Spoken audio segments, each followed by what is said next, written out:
ने इस वक्त बीजेपी को परेशान कर दिया है। आप जानते हैं कि राहुल गांधी एक सप्ताह के विदेश दौरे पर हैं और खासकर इंग्लैंड के दौरे पर हैं। कैम्ब्रिज यूनिवर्सिटी में उन्होंने पढ़ाई की है और अब उसी यूनिवर्सिटी में वो लेक्चर देने पहुंचे, जहां उन्होंने learning to listen in 21st century यानी 21वीं सदी में सुनना सीखने के विषय पर राहुल गांधी ने लेक्चर दिया है। और इस दौरान राहुल ने लोकतंत्र, दुनिया की महाशक्तियां, अमेरिका और चीन के ताकतवर होने की वजह, औद्योगिक उत्पादन और लोकतंत्र के बीच संबंध, ऐसे कई मुद्दों पर अपनी बात रखी।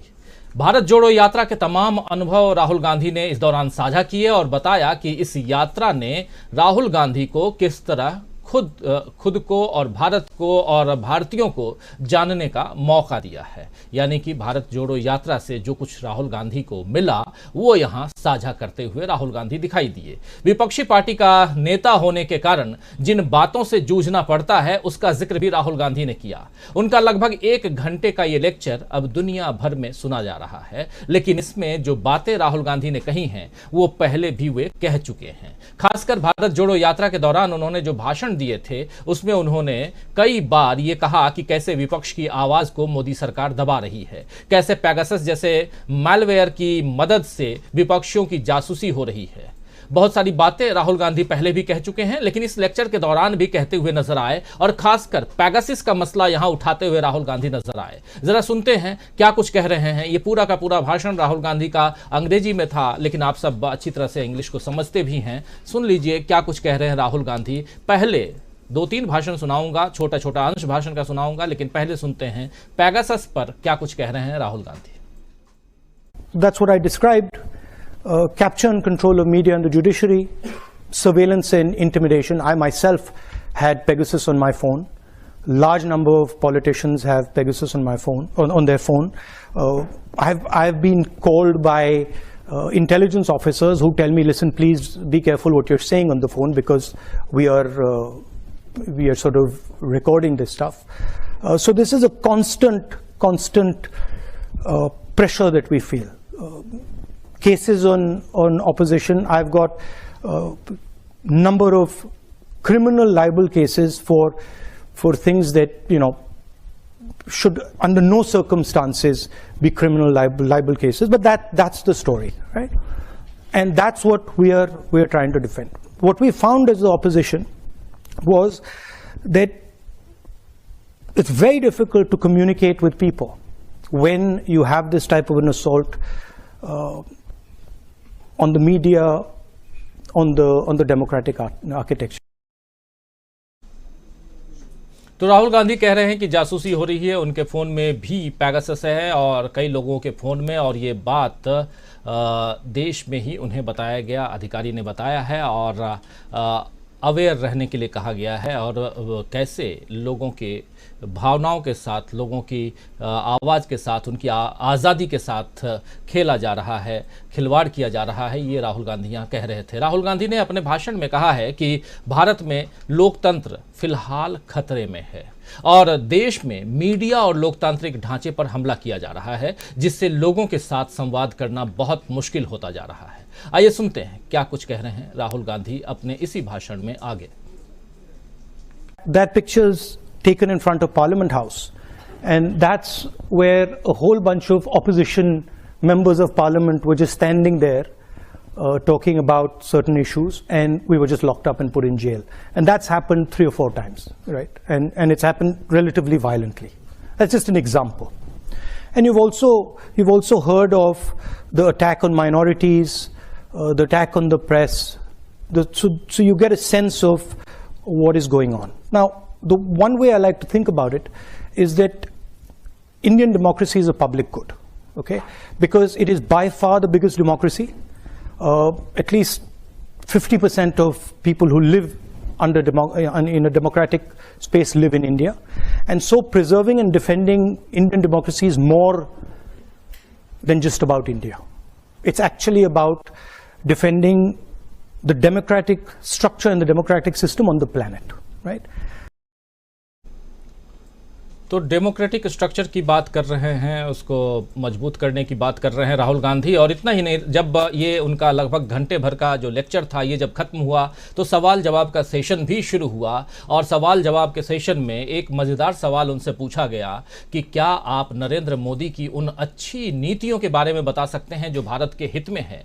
जिसके जवाब में राहुल गांधी ने कहा कि शायद महिलाओं को गैस सिलेंडर देना और लोगों के बैंक अकाउंट खुलवाना अच्छा कदम है। ये आप देख रहे हैं, इस सवाल के जवाब में राहुल गांधी ने यही कहा कि शायद महिलाओं को गैस सिलेंडर देना और लोगों के बैंक अकाउंट खुलवाना अच्छा कदम है। ऐसे कदम को गलत नहीं कहा जा सकता है, ऐसे कदम को गलत नहीं कहा जा सकता है, लेकिन मेरे विचार में मोदी भारत की बनावट को बर्बाद कर रहे हैं। वो भारत पर एक ऐसा विचार थोप रहे हैं जिसे भारत स्वीकार नहीं कर सकता।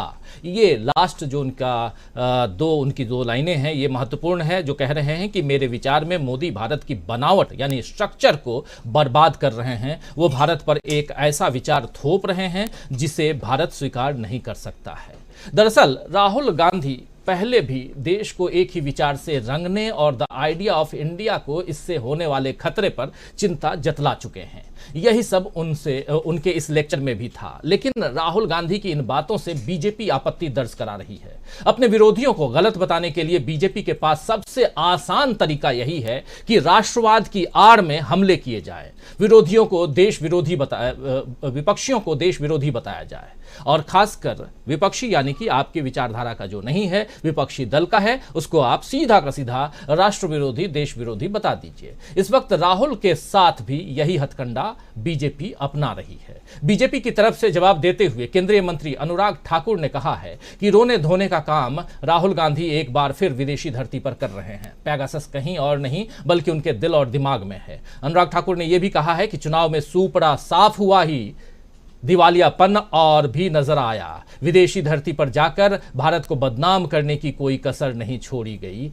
ये कह रहे हैं अनुराग ठाकुर, केंद्रीय मंत्री। आइए जरा उनकी जुबानी सुन लेते हैं क्या कुछ कह रहे हैं राहुल गांधी के इस भाषण की प्रतिक्रिया में। और ये रोने धोने का काम राहुल गांधी जब विदेशी धरती पे फिर एक बार कर रहे हैं, नतीजे क्या आएंगे उनको पता था। और ये पेगासस कहीं और नहीं, उनके दिलो दिमाग पर बैठा हुआ है।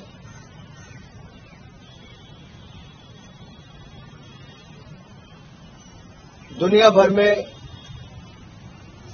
मोदी जी के प्रति जो सम्मान बढ़ा है, जो भारत का मान सम्मान बढ़ा है मोदी जी के नेतृत्व में, वो आज कोई और नहीं, दुनिया भर के बड़े बड़े नेता कह रहे हैं। राहुल जी किसी और की नहीं, कम से कम इटली के प्राइम मिनिस्टर और उनके नेताओं की तो सुन लेते हैं। क्या कहा इटली के प्राइम मिनिस्टर ने? ये कहा कि दुनिया भर में मोदी जी को जितना प्यार मिलता है, जो एक लोकप्रिय नेता के रूप में वो उभरे हैं, आज वो एक मेजर लीडर, एक बड़े नेता के रूप में उनको स्वीकारा है। ये शायद राहुल गांधी जी और कांग्रेस पार्टी स्वीकार नहीं कर पाए, ना वो लोगों का मैंडेट स्वीकार कर पाए, एक के बाद दूसरी हार को शायद राहुल गांधी स्वीकार नहीं कर पाए। और ये जो कल के नतीजे तो अपने आप दिखाते हैं कि कैसे लोगों ने बार बार नरेंद्र मोदी जी में अपना विश्वास व्यक्त किया है। पेगासस पे राहुल गांधी जी की क्या मजबूरी थी कि उन्होंने अपना मोबाइल फोन जमा नहीं करवाया। और वो नेता जो भ्रष्टाचार के चलते बेल पर है, ऐसा क्या था उनके मोबाइल फोन पे जो उनको अपना छिपाने की जरूरत थी? वो और अन्य नेताओं ने अपना मोबाइल फोन क्यों जमा नहीं करवाया? बार बार झूठ बोलना, विदेशी धरती का इस्तेमाल करना, विदेशी दोस्तों का, विदेशी एजेंसियों का इस्तेमाल करना, ये आदत सी बन गई है और भारत को।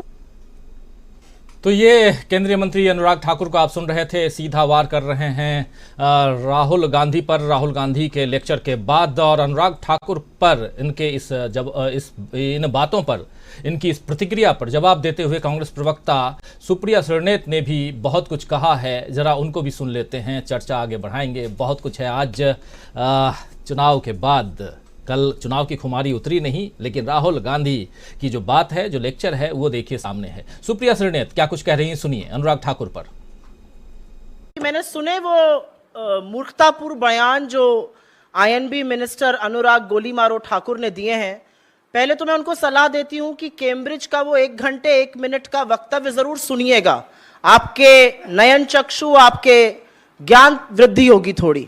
दूसरा मैं ये कहना चाहती हूं कि ये जो आरोप लगाया जा रहा है कि विदेशी सॉइल पर जाकर शंघाई में, टोरंटो में, कैलिफोर्निया में, सियोल में, अबू धाबी में जाकर प्रधानमंत्री ने जो जो वक्तव्य इस देश की घरेलू राजनीति, इस देश के प्रमुख विपक्ष पार्टी के लिए दिए हैं, अगर हम उसके बारे में चर्चा करने लग जाएं तो भाजपा को छुपने की जगह नहीं मिलेगी। और अगर वो राहुल गांधी जी का वो 1 घंटे 1 मिनट का विजिटिंग फेलो एट कैम्ब्रिज जज बिजनेस स्कूल का लेक्चर सुनेंगे तो उनको समझ में आएगा कि उन्होंने डेमोक्रेसी के, लोकतंत्र के बारे में बात करी है। उन्होंने आप जैसे न्यूज़पेपर, आप जैसे न्यूज चैनल्स को अपनी स्लाइड पर उनकी हेडलाइन दिखाते हुए कहा है कि कैसे मीडिया, कैसे विपक्ष, कैसे जुडिशरी को इंटिमिडेट किया जाता है। वो बता रहे हैं कि कैसे लोकतंत्र में इन एजेंसीज का निष्पक्ष रहना और निडर रहना जरूरी है। मुझे तो लगता है वो लोकतंत्र को मजबूत करने की बात कर रहे हैं। आपको उनसे सीखना और समझना चाहिए। जब वो ये कह रहे हैं कि India is an asset at the world stage of democracy, तो वो आपके लोकतंत्र के, हमारे लोकतंत्र की बात कर रहे हैं। आपको तो इसके बारे में खुश होना चाहिए, बजाय खुश होने के आप इधर उधर की बात करते हैं। वो तो ये कह रहे हैं कि हमारी फॉरेन पॉलिसी जो नाम पर आधारित थी, आज तक चल रही है, वो अच्छी है। वो ये कह रहे हैं कि जो दुनिया 2 सुपर पावर्स अमेरिका और चीन की खींचातानी चल रही है, उसमें भारत एक बहुत बड़ा पावर बन के उभर सकता है और उभरेगा। इसके बारे में बजाय ताली बजाने के, सराहना करने के, आपको लगा इस पे पीछे पड़ जाओ। तो जो लोग मंच से खड़े होकर गोली मारो के वक्तव्य देते हैं और फिर राज्य मंत्री से कैबिनेट मंत्री बन जाते हैं, वो इस वक्तव्य का मर्म ही नहीं समझ पाएंगे। तो उनको मैं थोड़ी सी सलाह देती हूं, पूरा वक्तव्य समझिए, सोचिए, अपने बच्चों को भी कुछ।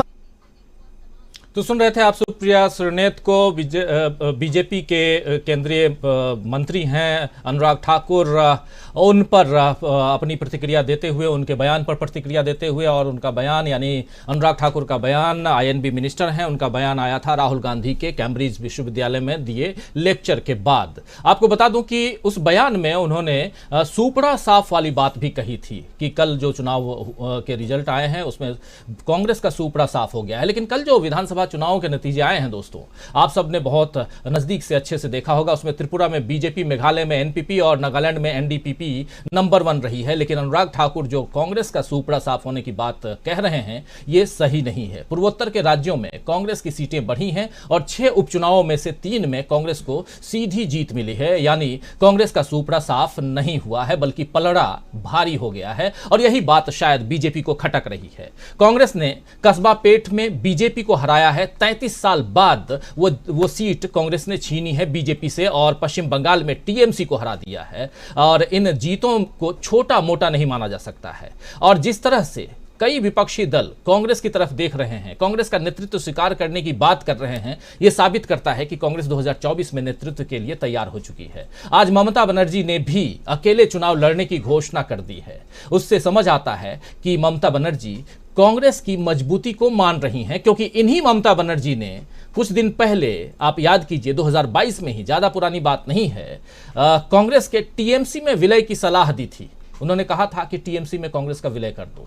लेकिन अब उन्हें समझ में आ गया है कि कांग्रेस में लोगों का यकीन फिर से बढ़ने लगा है, और अगर वो विपक्ष के गठबंधन में शामिल होंगी तो उनके नेतृत्व की महत्वाकांक्षाएं पूरी नहीं होंगी। इसीलिए शायद अलग लड़कर वोट काटने का काम वो करना चाहती हैं। कुल मिलाकर देश में बदल रही ये सियासी तस्वीर बता रही है कि बीजेपी के लिए हालात पहले की तरह नहीं रहे। इसीलिए बीजेपी फिर से कांग्रेस को कोसो कार्यक्रम, जी हां, कोसने वाला जो कार्यक्रम है, उसमें जुट गई है कि कांग्रेस को कोस दो। और हर बार की तरह इस बार भी निशाने पर राहुल गांधी हैं। लेकिन अब राहुल गांधी ने अपना कद इतना ऊंचा कर लिया है, खासकर भारत जोड़ो यात्रा के बाद से, कि उन पर फेंका जा रहा कीचड़ पलटकर फेंकने वाले पर गिर सकता है। तो आइए दोस्तों, आज न्यूज पॉइंट की शुरुआत करते हैं। चर्चा करेंगे इस न्यूज पॉइंट में कि क्या राहुल को गलत बोलकर बीजेपी सही हो जाएगी। जो सवाल राहुल ने उठाए हैं कैम्ब्रिज विश्वविद्यालय में, क्या उनका जवाब देने की जगह राष्ट्रवाद की आड़ में छिपकर बीजेपी जो है वो आगे निकल पाएगी। और सबसे बड़ा सवाल ये कि आखिर राहुल के लेक्चर पर इतना बवाल क्यों है? क्या राहुल ने विदेशी धरती से देश के खिलाफ बात रखी है? क्या राष्ट्रद्रोह किया है, देशद्रोह किया है, देश विरोध में उन्होंने बातें कही हैं?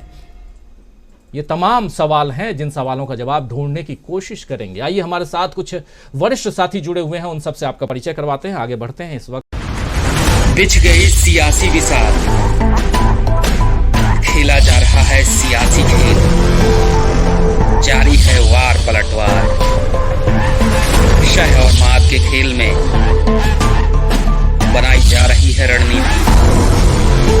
कौन पड़ेगा किस पर भारी, ये कभी भी सिर्फ hastachep.com पर अमलेंदु उपाध्याय के साथ